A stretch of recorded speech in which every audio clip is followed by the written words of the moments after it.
If the first 20% of the alcohol is being absorbed up in the stomach and they've got an empty stomach, does that shift how much alcohol gets absorbed? Yes, you bet it does. There are all these things that change the way that people metabolize and absorb the alcohol, and your kids are seeing this.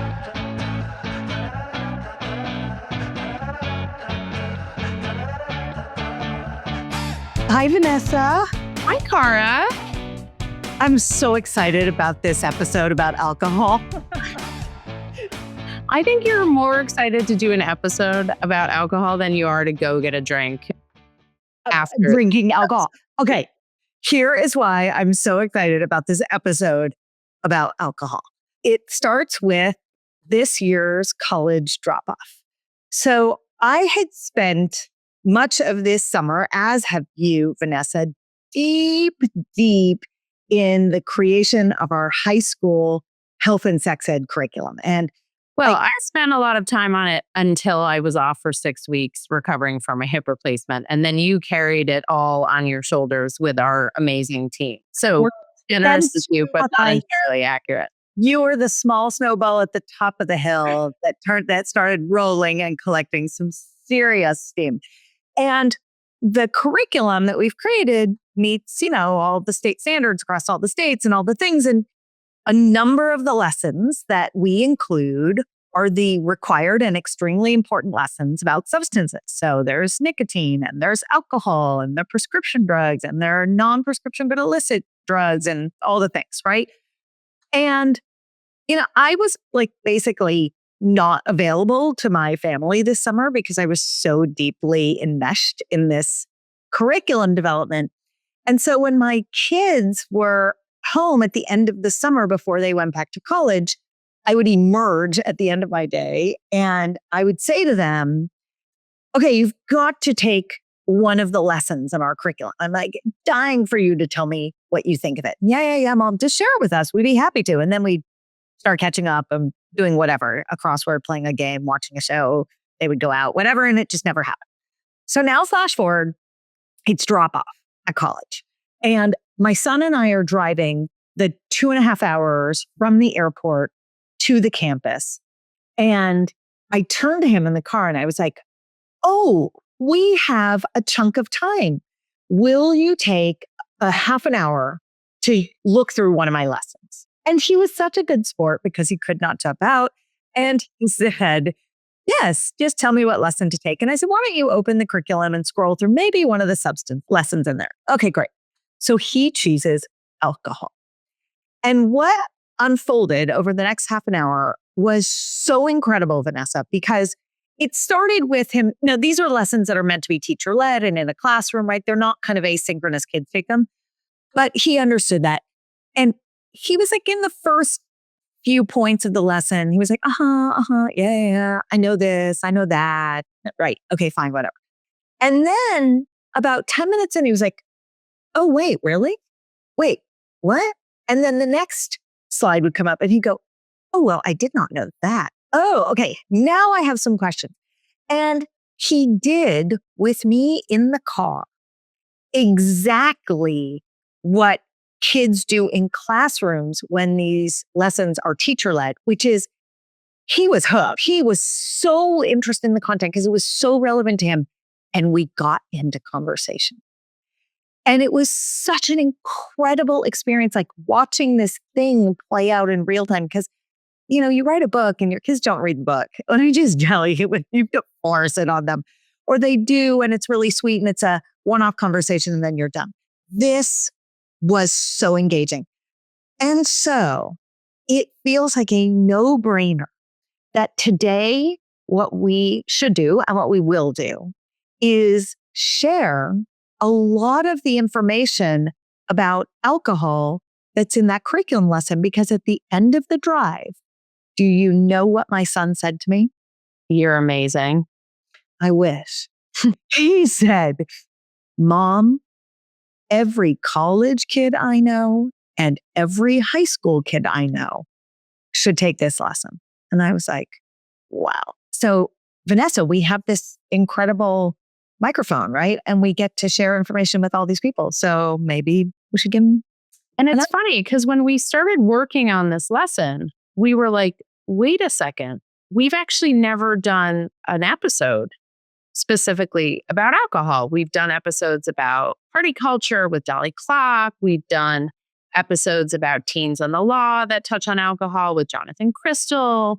We did a deep dive on fentanyl, but we've never actually done an episode on alcohol. It was an oversight on our part. And as you were working on the lesson, it was clear how much data, information, science there is, similar to when we did an episode about caffeine, in that it's kind of just like woven into the fabric of our culture. Like it's just kind of has traditionally been kind of accepted, but times are changing, right? There was a report that alcohol is a carcinogenic that came out this year, which I will admit to be totally devastated by that information.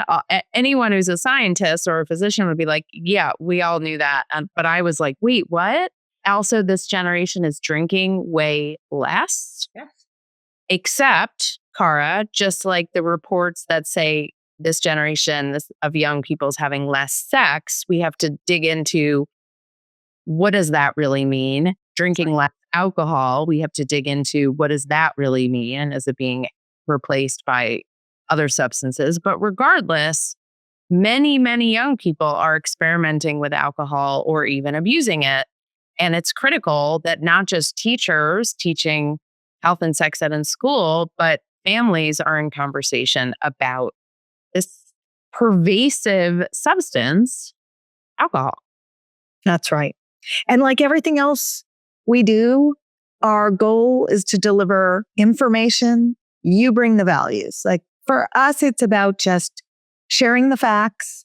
And then you, as the trusted adult, as the parent, as the player in this kid's life, can layer on your own feelings and experience and family history with all of these things. But let's get into the facts about alcohol and teenagers. You ready, Vanessa? I'm ready. All right. So let's start at the top. Just understanding what alcohol is. This is just a very basic definition of what makes alcohol a substance that we talk about kids, but in its sort of simplest form, you want to think about alcohol as a liquid, a drink that contains ethanol. Ethanol is the psychoactive ingredient in alcohol. And the way ethanol is produced is through fermentation. What does psychoactive mean?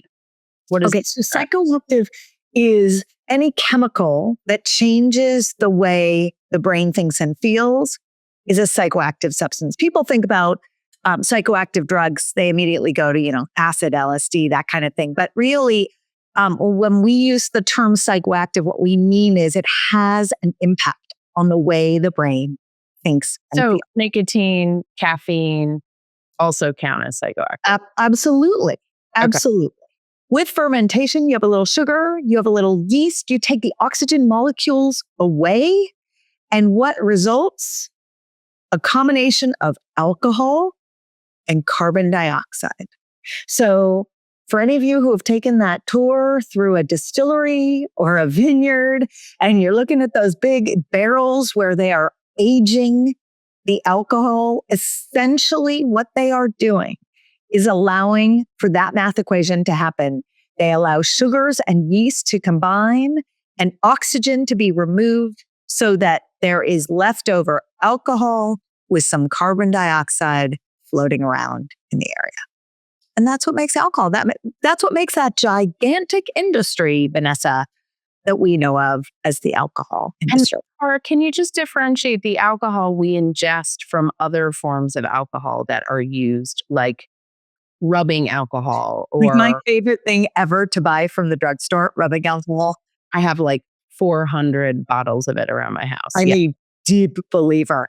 The alcohol that we're talking about, they all have ethanol in them, but the alcohol that we are talking about is the type of alcohol that is not just ingested in order to change the way your brain feels, which is really an intentional choice, but it is, I'm going to use this word very loosely, it is safe for human consumption. So to your point at the top, is alcohol a carcinogen? There is some good data that alcohol is really not good for the human body, but rubbing alcohol, the percentage of alcohol in that bottle is much higher. It is not safe for consumption. It is not designed to be a psychoactive. Rubbing alcohol is designed to be a sterilizing agent. So, and what's interesting about alcohol, the universe of alcohol now, is just like many other substances, it's actually changed pretty dramatically in terms of like what's out there and what's available and what things have drinking alcohol in them, right? Like, totally. My kids come home from college and they're like talking about, and sometimes even like, hey, mom, you got to try this, Arnold Palmer's with alcohol, Fresca with alcohol, other spiked seltzers, all sorts of things. And it's honestly, Cara, sometimes hard to tell what has alcohol in it and what doesn't. It is hard waters you will read about. That usually is code for alcohol. This summer, there was a big drama because the drink Celsius, which is not designed to be alcoholic, actually had some alcohol in some of the lots. And there was a lot of drama around this. I mean, I remember when my daughter was in middle school and she came home and announced that the kombucha that everyone was drinking had alcohol because, yes, kombucha has sugar and yeast and the same sort of fermentation process is happening. So there's alcohol and then there's alcohol. And we'll get to sort of the what of it in a sec. But I think before we get there, Vanessa, it might be helpful to just speed through why people drink alcohol, in particular, the social lubrication effects of alcohol. And that kind of then will take us into all of the different forms of alcohol that people ingest. Right. I mean, many of us, myself included, will arrive somewhere and have a drink, go right to the bar. It's a social lubricant. It calms you. I mean, it's a depressant, but in smaller doses, it causes elation, right? And relaxation, and it reduces inhibitions. So we can sort of like look at teenagers or college kids with judgment and be like, oh, well, but we have to also turn the microscope on ourselves and be aware of the ways in which we use alcohol to experience any of those things ourselves.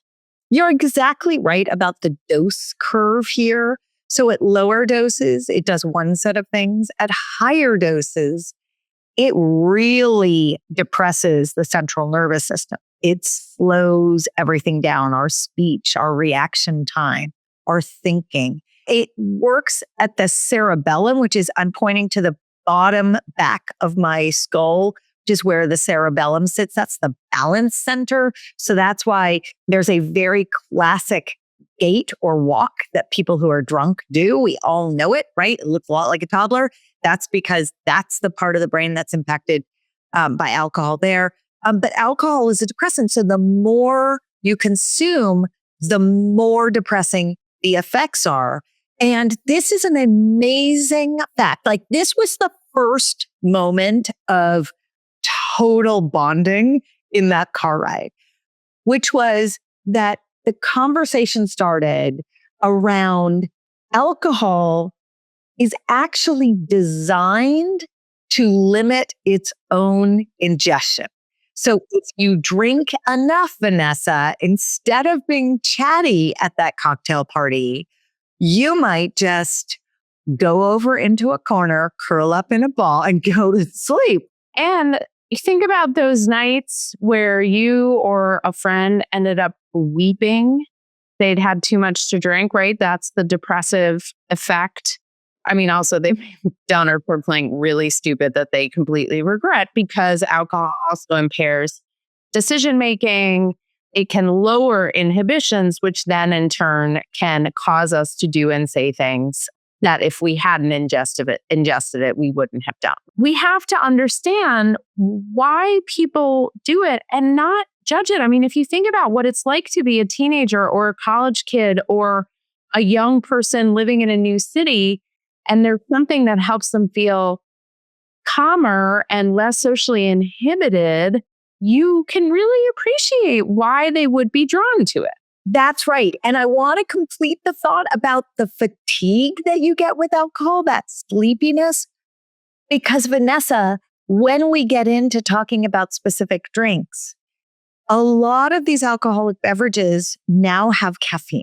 Mm-hmm. And if they don't have them baked into the beverage, kids will mix them. Adults will mix them, right? Red Bull and vodka, like whatever your caffeine plus alcohol drink is of choice. And the really important thing to know here is if you can limit your own alcohol intake by getting so tired that you either fall asleep or pass out, we'll get to that, then you cannot consume enough alcohol to get into some serious physical danger beyond falling asleep. But if you caffeinate along with your alcohol and your brain, instead of feeling tired, is amped up and feels awake, then you can keep drinking more and more and more. And alcohol has all of these other effects on all these other organs in your body. And that is one place that people get into a lot of trouble. So what we're doing on some level is kind of modeling how we would hope you'd approach the conversation in your house, which is acknowledging why something might be appealing. And we'll say this now, we will say it again. Educating kids about substances is proven to actually delay or reduce experimentation. It does not encourage experimentation. It doesn't speed up introduction. It's really important that people know that, because you might be like, well, if I talk to them about it, it's like condoning it. No, it's not. There's really good research that says actually educating kids about substances, about sex, about all sorts of tricky topics, porn, helps them be more knowledgeable and make better choices. And Vanessa, do you want to say a word on how consent works in the face of alcohol? Yes. So legally, anyone who has ingested alcohol cannot give or get consent. And this is really important to know because a massive percentage of young people engaging in sexual activity have also consumed alcohol. Right. And it's really complicated. They acknowledge it, they own it. And so we run into a really, really complicated conundrum here because they're engaging in the activity most frequently when they are legally in a situation having ingested a substance and not legally able to give and get consent. So this is one of those conversations you're going to have over and over and over again. And you're going to be frustrated and you may get pushback or you may get ignored, but it's really important that young people understand this legal point. That's right. And one other thing that's important for teens in particular to understand is that because their brain is developing, the way that alcohol is working in their brain is different than the way it's working in our brain. So separate from the consent issues, which I think you've nailed exactly, are the brain development issues. When you drink and your brain is not fully myelinated and fully mature, that alcohol can change the way the brain develops. It can actually impact the trajectory of the brain's development. It can change cognitive function, the way the brain is thinking right then and there while they're drunk. So consent is a perfect example, but also beyond when they're drinking. It can delay or disrupt their emotional development, which is a huge piece of coming of age. And here you've got, right, all of these, you've got this chemical stew surrounding the brain. Alcohol does the brain no favors as it's trying to develop emotionally. Impulse control, which is already difficult for teenagers because their limbic system is so dominant. Their prefrontal cortex has not matured yet. Well, you put alcohol in that mix and it's even more difficult to control impulses. And when you have kids who are managing things like ADHD, I mean, the ones who have the impulsivity type of ADHD will often describe alcohol having an outsized effect on those impulsive choices. Alcohol impacts mood swings. It intensifies them both when the alcohol is ingested and when it's wearing off. And alcohol use increases the risk for mental health issues. So this is particular to teenagers. These variables can happen to people of all ages, but especially in teenage brains, these are big, big issues. And one of the problems is that teenage brains also don't feel hangovers. That's right. As much. And so, what would normally sort of correct our behavior, we drink too much, one night, we wake up the next morning, we feel terrible. Then we're like, oh God, I'm not going to do that. They don't experience hangovers as strongly. And so they don't have the sort of corrective effect in the same way of feeling like crap. Like they can get up the next morning and go, I don't know, run a half marathon. It's funny, my almost 23-year-old who's now graduated from college and working is like, oh, wow, I feel hungover. This is new. And I was like, yep, this is the change that happens. Do you know what hangovers are, Vanessa? Dehydration of the brain. Yeah, they are alcohol-induced dehydration, brain and body. Okay, you get the dehydration everywhere. Plus disrupted sleep, because alcohol, even if you fall asleep, even if you pass out from alcohol, the depth of your sleep is not as deep and the quality of your sleep is not as good with alcohol on board. So it's alcohol-induced dehydration, disrupted sleep, gastrointestinal irritation. Drinking alcohol upsets the stomach. It shifts the way the stomach works. For some people, it shifts the microbiome a little bit. And the fourth element is inflammation. When people drink, they get inflamed. So that constellation of symptoms makes people feel hungover. The best descriptor I ever heard of being hungover was when I was in college and people described it as my clothes feel heavy. But, I think it's really important to spend a second to talk about when people are drinking, kids or adults, what actually happens, right? You take a drink. Vanessa, when you drink, the first 20% is absorbed in your stomach. Right. This is super interesting. People don't realize the different places in the body that the alcohol gets absorbed and the timeline. It's very fascinating. It's amazing. So the first 20% is through the stomach. And then the next 80% is in the small intestine. And where it is absorbed shifts the volume of alcohol that's absorbed and what blood vessels are running through that area of the gastrointestinal tract and where it all goes. But it all eventually gets routed through the liver.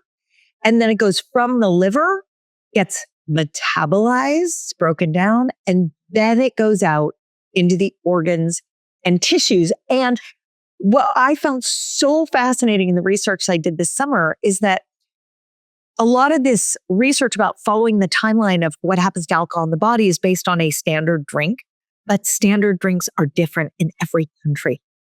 It's crazy. So the grams of pure ethanol in a standard drink are different from the United States to Canada to Australia to Africa to, it's unbelievable. The United States, this will surprise no one, has the highest number of grams of pure ethanol per standard drink. Well, the US and Canada's up there too. It's 14 grams in the US, 13.6 grams in Canada of pure ethanol per standardized drink. All the other countries are lower than that. They are 10, 11, 12. A lot of countries are 8. It's really kind of fascinating. So how the passage of alcohol, the metabolism of alcohol, and the effects of alcohol are studied really depends on where you live and how much you're ingesting. But, one of the things that you and I do, and I think is really important if you're talking to your kid about this, is to know all the impacts. There's a lot of information on this. For members of our hub, you can get it through, you can actually go into the course that we have, Less Awkward University, and there's a lesson that will be up there covering alcohol. and you want to go through like what alcohol does in every organ, be careful not to get caught in the shame spiral of shaming your kids and making it a fear-based lesson. It's about information. It's about facts. It's about understanding how the body works. But if you get into the finger wagging, this is so bad for you, frankly, you're going to land in one of two places. One is your kid going, I've known that for a long time, and I've been telling you that, mom who has alcohol. Or the other place is, I'm going to shut my ears now because this conversation is not relevant to me because alcohol is part of my social life and I can't be in conversation with a person who is lecturing me. Right. So there's a few kind of more sciencey things we should get to, and then we should talk about some of the kind of cultural mores that young people engage in around alcohol, because some of them are quite different than what we remember. Some are similar. So one is blood alcohol concentration. And we know about that because it gets measured if you get pulled over for drunk driving. The blood alcohol concentration is important because of how it impacts the body and brain. Driving is just one example of that. And it's funny because when you say to a teen or, a college kid, hey, just so we're super clear, like if you are driving, there's absolutely no drinking. And they'll look at you and be like, yeah, of course. So the new reality, new to us, of having, ride shares and things like that have really changed the game in terms of drinking and driving. Car accidents are still a leading killer of young people in this country. But, at least they're using ride shares instead of getting in a car after having drunk. And what we know to be true about blood alcohol concentration is that the higher the percentage, the more intoxicated, the more brain and body effects. So in this country, when we talk about the legal limit of blood alcohol allowed for someone who is behind the wheel of a car, Vanessa, it's 0.08%. But there is impairment from alcohol anywhere from 0% to like immeasurable, but they've had a drink, to 0.05%. You might have a little change in your speech pattern, or your memory might be a little off, or your coordination might be a little bit off, or you're super chatty at a party, right? It is not to say that you have to hit 0.08 to be intoxicated and impacted by alcohol. So mild impairment happens 0.05% and below. Then there's sort of increasing impairment as you cross that threshold that is used by law. And there's actually one state, Utah, that has now made the drinking and driving law, it's 0.05% or below, you're okay to be behind the wheel. But they've used that mild impairment range as their law, their legal limit. Every other state in this country uses 0.08% right now. And as your percentage goes up, the amount of impairment goes up, what you see in someone's behavior starts to shift. It's when a person hits 0.16% alcohol in their blood that they're severely impaired. Their speech, their memory, their coordination, forget like skills, their judgment, they may lose consciousness in this range of intoxication. And life-threatening is above 0.31%. So that gives you a sense. Right. And it would be really tempting to sit your kid down and regurgitate what Cara just said. But what's more effective and frankly more interesting to your kid is to say, listen, I know you've been to parties. I know you've been around people who've been drinking. Notice I don't say, have you ever had a drink? I'm not interrogating. I'm raising it and saying, what have you noticed about people who've been drinking? What about people who've had a little bit to drink? What about people have had a lot to drink? What are the differences? When does it get socially awkward or embarrassing? When do you worry about somebody's safety when you're at a party, right? There's a million small questions you can ask a kid and get their response. And not only are you then sort of eliciting from them what they've noticed so that they're engaging in conversation, you also then get a sense of what they're being exposed to in their social lives without saying, how much are people drinking at parties you go to, right? It's another way into getting a picture of what's going on in their life. And they'll also start to talk as you normalize this conversation. They will also start to talk about things that they see, gender-based differences in the way that alcohol is handled, right? And people feel like this is a little bit of a third rail topic, but it is real. There is real science here. The way female bodies metabolize alcohol is slightly different from the way male bodies metabolize it, which is why when you look at all these charts, there are differences in the number of drinks that sort of the typical female or the typical male can tolerate. And it's not entirely body weight dependent, although that impacts it too. And also how much they drink, and also how fast they drink it. And also how used to alcohol is their liver. Have they had a lot of drinks before, or is this the first time they'd ever had anything drink? And what's in their stomach? If the first 20% of the alcohol is being absorbed up in the stomach and they've got an empty stomach, does that shift how much alcohol gets absorbed? Yes, you bet it does. And having food that is traveling through the intestine also shifts it.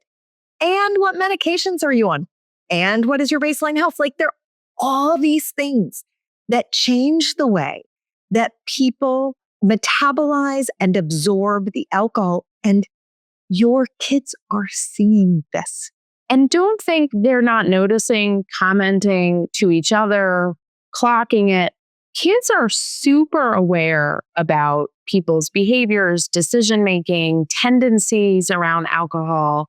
They're not all sort of just blissfully roaming around doing whatever with no social impact. And there is actually negative social impact when kids are considered a liability because they don't make good choices around alcohol. It puts everybody at risk for a whole variety of things, including the kid who's unfortunately not making great choices. So again, don't assume your kid is just like, whatever, I don't know. They are clocking so much more than you think because it has real social impact on their lives. One of the amazing conversations in the trapped car scenario that happened a few weeks ago was the conversation about the percentage of alcohol in any given drink. Because when Rye got to the point in the lesson that does some math around, looks at all of these factors and how they come together, and then compared a bottle of beer, which is typically 5% alcohol for 12 ounces of a standard bottle of beer, and the same 5 ounces of wine is 12% alcohol, but not all wines are created equal, but this is an average. And then a liquor shot that's 80 proof, an ounce and a half, right? More alcohol in there. And then, so if we have in our visual that my favorite image of all, which is the Solo cup showing all the different lines on the Solo, that red Solo cup. Oh, I had no idea. You taught me this. The number of Solo cups I have drunk out of alcohol and not alcohol. I never knew that the lines, the sort of ridges in the Solo cup are measuring amounts of alcohol. And that was the conversation. It was like, okay, Mom, I want to actually understand the percent alcohol that I'm consuming, because it feels like that's a way to be a responsible consumer. And I'm thinking like, you really want to do math at a party? And that's not who he is and how he's wired. It was so funny. But I think these are like, it gives you lots of ins to be able to talk about then the hard things. So what are some of the hard things? Binge drinking. Mm-hmm. Vanessa, you want to talk about binge drinking? Yeah. So binge drinking, I don't remember the phrase binge drinking when we were growing up, when we were, adolescents or in college. Not that people didn't do it, just that like it wasn't a phrase, it wasn't sort of named. Basic measurement is 5+ drinks for males in 2 hours or 4+ drinks for females in 2 hours is considered binge drinking. But then in younger people, 3 to 5 for males in 2 hours and 3+ for females in 2 hours. But as Cara said earlier, like there's all sorts of variables in that, the size of the male, the size of the female, the amount of body fat, the amount of muscle mass. So it's not sort of like fast and cut and dry, I should say. Sorry for the pun. And what's kind of shocking to people is how common binge drinking is amongst young people.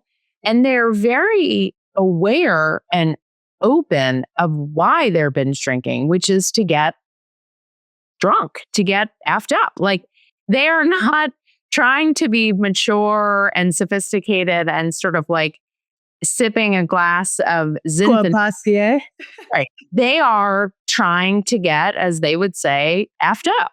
Yeah. And so there is a deliberate attempt here in binge drinking.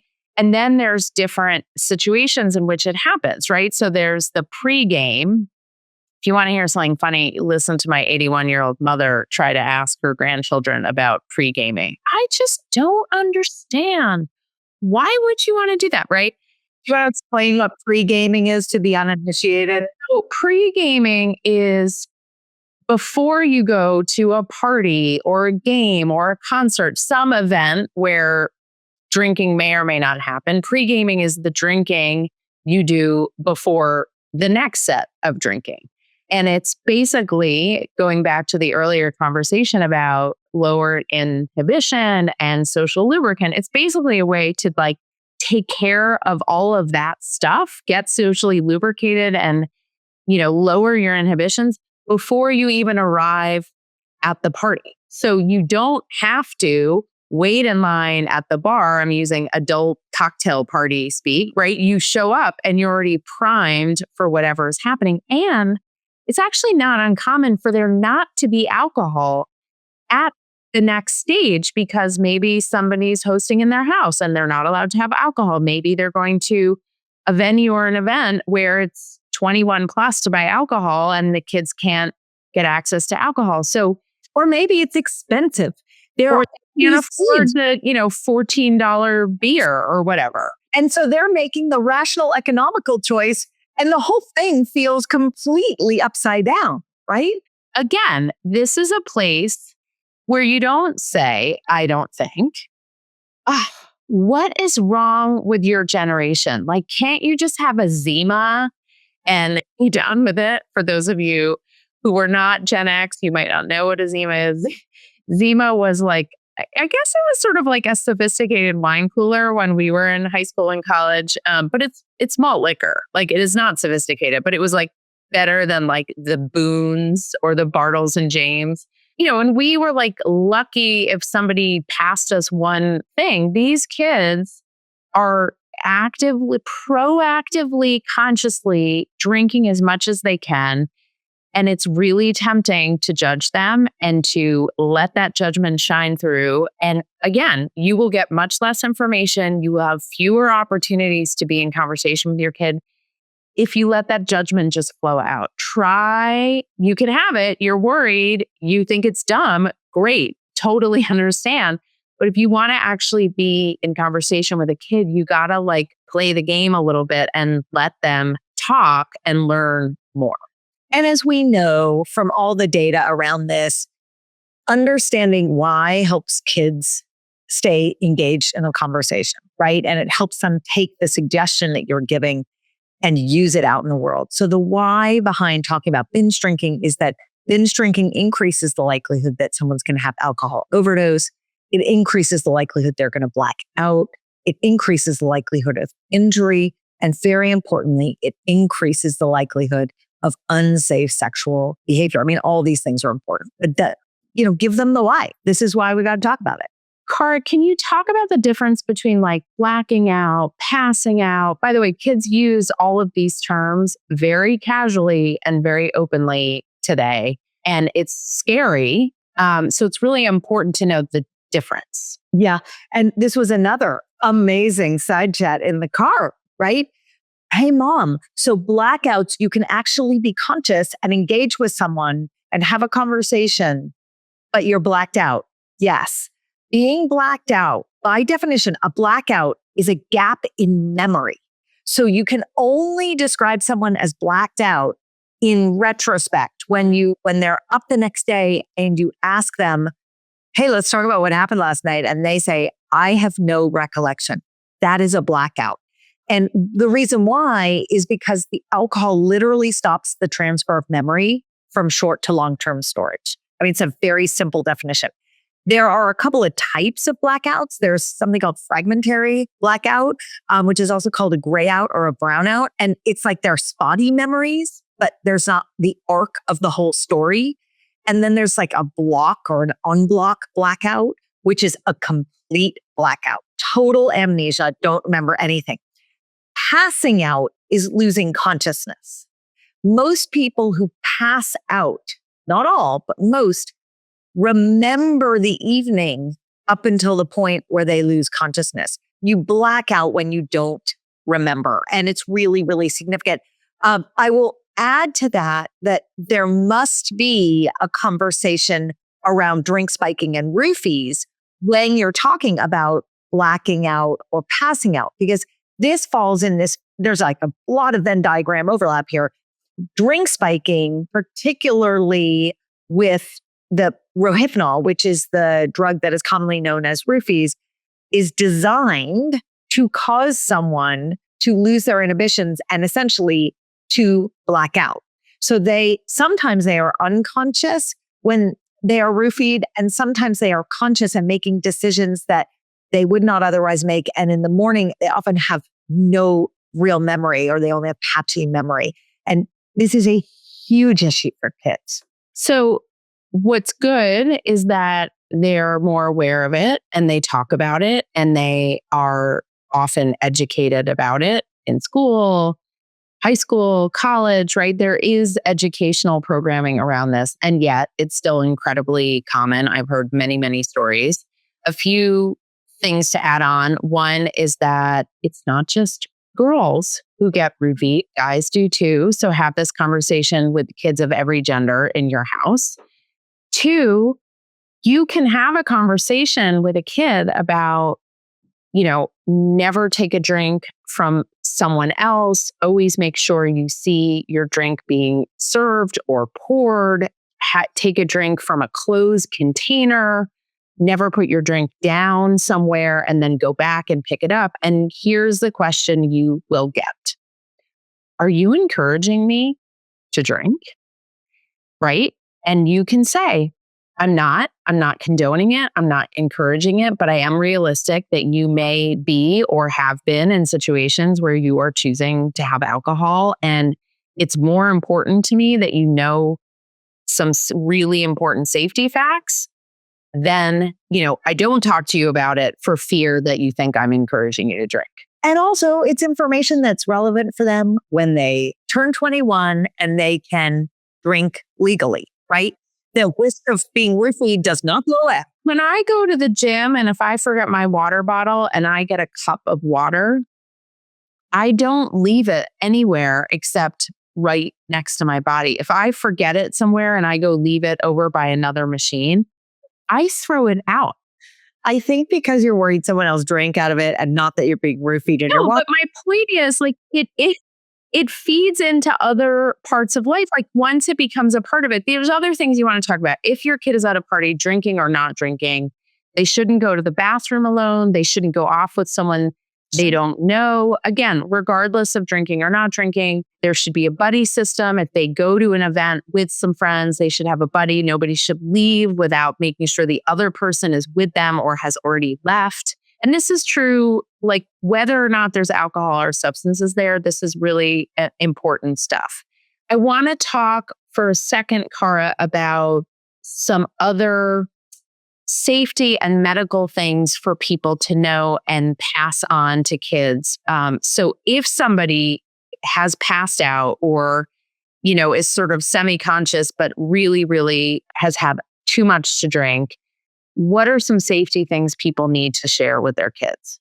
Yeah. So first of all, if you're not sure if someone's had an alcohol overdose, which is also called alcohol poisoning here by different names, it's an emergency. It's an emergency. And you call 911. There is something called the innocent bystander law. And this is really important. This was the moment when Rye turned to me and said, everyone needs to take this lesson, was on this slide. He said, I had no idea that if you call 911 and you stay with the person, no matter what you've been doing, you cannot be in trouble with the law because you've done the right thing by that person. And many schools have a sort of companion rule as part of the school handbook, which essentially reiterates that same. Yes. And by the way, adults, this applies to us too. Oddly, it does not apply to doctors. Doctors have their own. It's a very weird thing where we are not protected by the innocent bystander law because we have certain abilities, presumably, to intervene. So we actually have an oath to do the thing. And but everyone else is protected by the innocent bystander law. So first and foremost, teach your kids that being a good citizen and a friend, even to a stranger, means staying there, calling for help, and making sure they get taken care of. Now, a lot of us have heard from the kids in our lives or friends about what they do when they have a friend who they don't think is alcohol poisoned, but, is super drunk, and they want to bring them back either to the house or to their dorm room and look out for them and take care of them. There's this sort of teaching that goes around that you put a filled or a stuffed backpack behind the person. You lay them flat on a hard surface like the floor or on a bed, and then you sort of prop them up so they're on their side, but they're not totally perpendicular to the bed. Maybe they're sort of open a little bit so they're a little more comfortable, but you prop them up with a backpack. And kids talk about this all the time. Like, this is the biggest medical intervention that has to happen when someone is passed out from alcohol.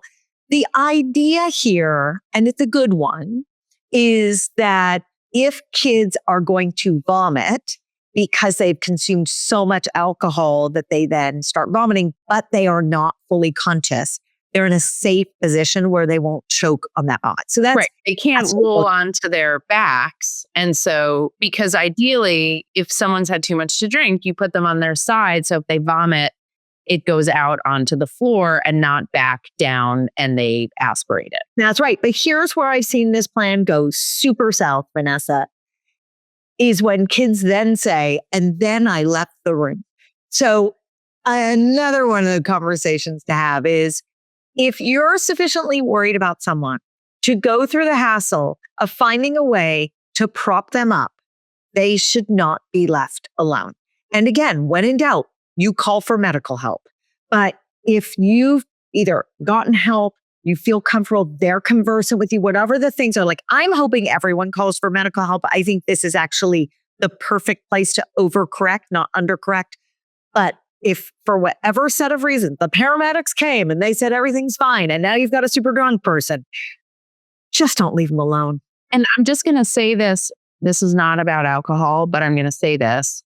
If you have someone who you think has had a fentanyl overdose and you've administered Narcan, again, they may come out of it and seem okay. And then people will think, oh, I can leave them, or, oh, I don't have to call 911. No, you still have to call 911. You still have to stay with them because the effects of Narcan can wear off and the effects of the fentanyl can kind of reemerge. So I'm just saying that as a reiteration.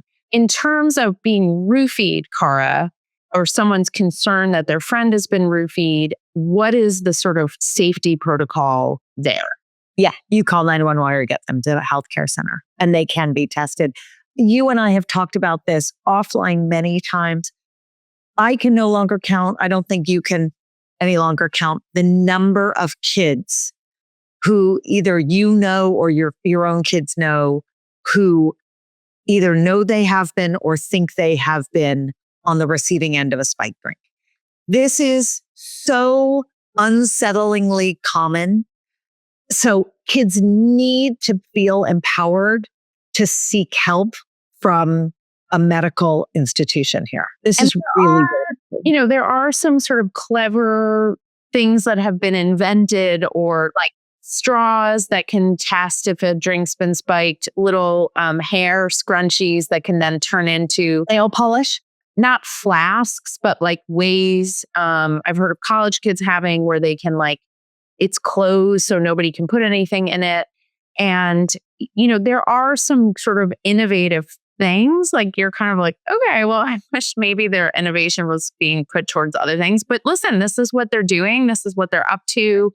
You might have also heard of things called Borgs, which are these kind of gallon water jugs that are then turned into these crazy concoctions of alcohol and electrolytes and water, and they get named, and it's another way to binge drink. Yeah, ask your kids about Borgs. They all know about them. And in a little more detail, because I think it's really important, kids will pour out the water in these gallon jugs, and they will replace the water with an alcohol that looks like water. Vodka, anything that's clear that looks like water. And then they might add other things to it that they think are protecting them or keeping them safe, like electrolytes to keep them well hydrated, for instance, right? But they are and they'll go to parties and they'll bring these, the names are actually kind of funny. And this is where you can engage your kids in the conversation, because if you engage on this plane, they will talk to you about it.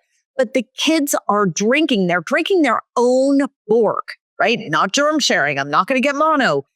They are consuming such massive quantities of alcohol.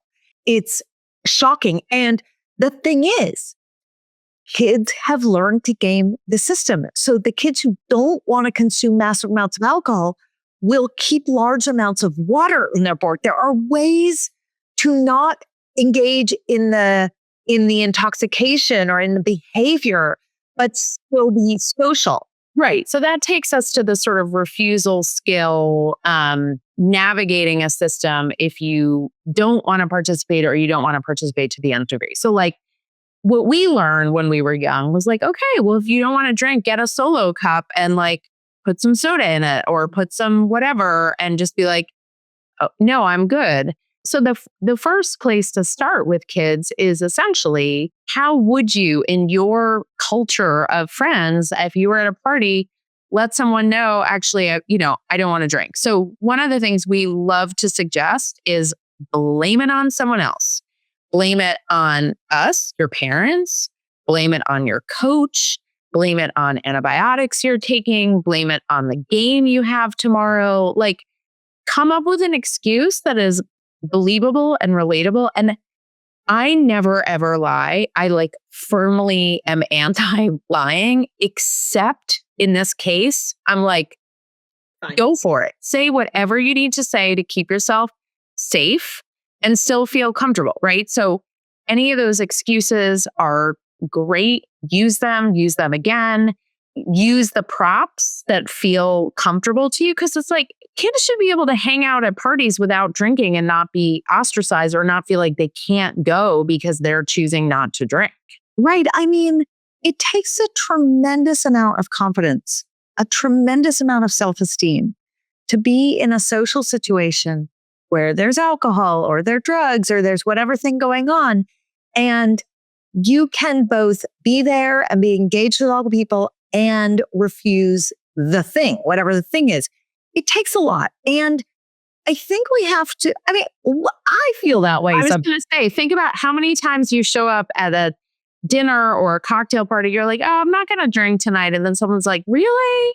So for us to expect our kids to magically have that confidence and that sort of, I'm imagining a nice steel pole going down their middle, and they feel great about themselves and they're standing up straight and they're engaging with everyone and they're like, no, I'm good. Honestly, Vanessa, that's the most advanced kid in the room. That's the most mature, the most sort of together kid in the room is the kid who has that capacity. This is not a competition. It's just it's not developmentally on par with most of these. Certainly in high school, it's really hard to be that kid. And so, sure, encourage your kid. One thing that we haven't emphasized enough in this episode, but we do all over our curriculum, is the legal age for alcohol consumption is 21. this is illegal behavior. No matter how you slice it, this is illegal. So like, how do you not create fear around that, but motivate your kid? If they're the kid who's capable of looking another group of kids in the eye and saying, "I'm good, but like, let's go hang out and go play that game of darts or whatever." Oh my God, that is amazing. You should really take a moment to recognize what that means for that kid. If you have a kid who's not that kid, that's okay. They can get there. But not every kid is going to get there by high school or even by college or even by middle adulthood. And this is a place where role playing, and you don't call it role playing with a teenager or a college kid, but like saying to them, what would you say? Like, you have a big test coming up this week. You're going to this party. You don't want to drink. How are you going to handle it? What are you going to say? Where are you going to stand? What are you going to hold? What's, like, what time are you going to try to get out of there? Like, kind of thinking through all of those things so that when they're in the moment and their limbic system dominant, because they're around their peers and they've got some of the muscle memory of thinking through this, so they have that foundation. So these are just lots and lots of data points and ideas for you to have conversation with your kids. What's hard about all of this is that some of us don't feel great about our own behavior around alcohol.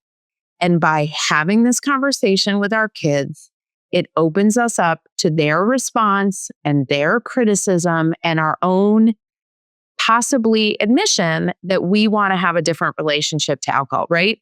Sort of sober curious has become very common now. Adults are drinking less alcohol. And you have to think through with other adults how you will respond, what you want to share, what you don't want to share, how you can have conversations without getting super defensive, which is not easy when you're not feeling great about your own behavior. But this is a point where there's some preparation required. Just as when you have the sex talk, you can expect a kid to ask you about your sexual behavior. Alcohol, drugs is another place where you got to do a little preparatory work ahead of time.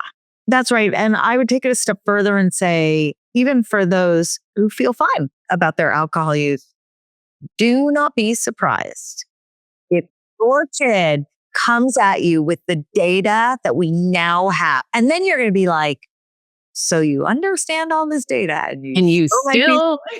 But they're like, don't gaslight me. This is about you. Right. It is really complicated. So it is a wonderful opportunity for you to learn a little bit more about what alcohol does to the body. And maybe you're going to decide to take a little do-over for yourself or not.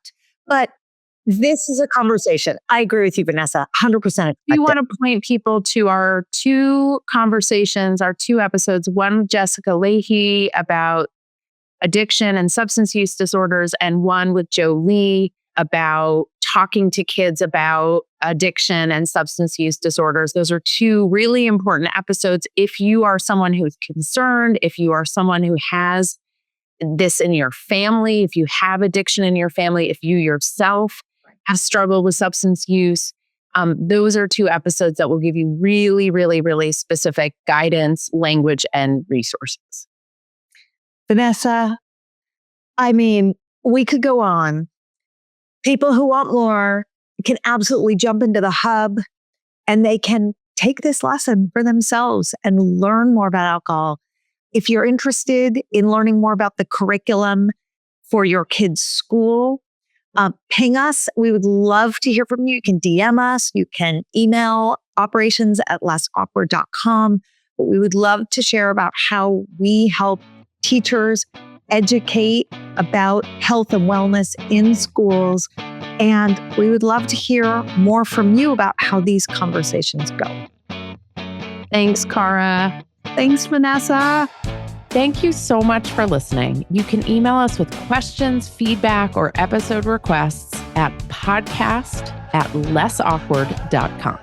If you want to learn more about what we do to make this whole stage of life less awkward for everyone involved, our parent membership, our school health ed curriculum, our keynote talks, and more are all at lessawkward.com. And if you want products that make puberty so much more comfortable, visit myumla.com.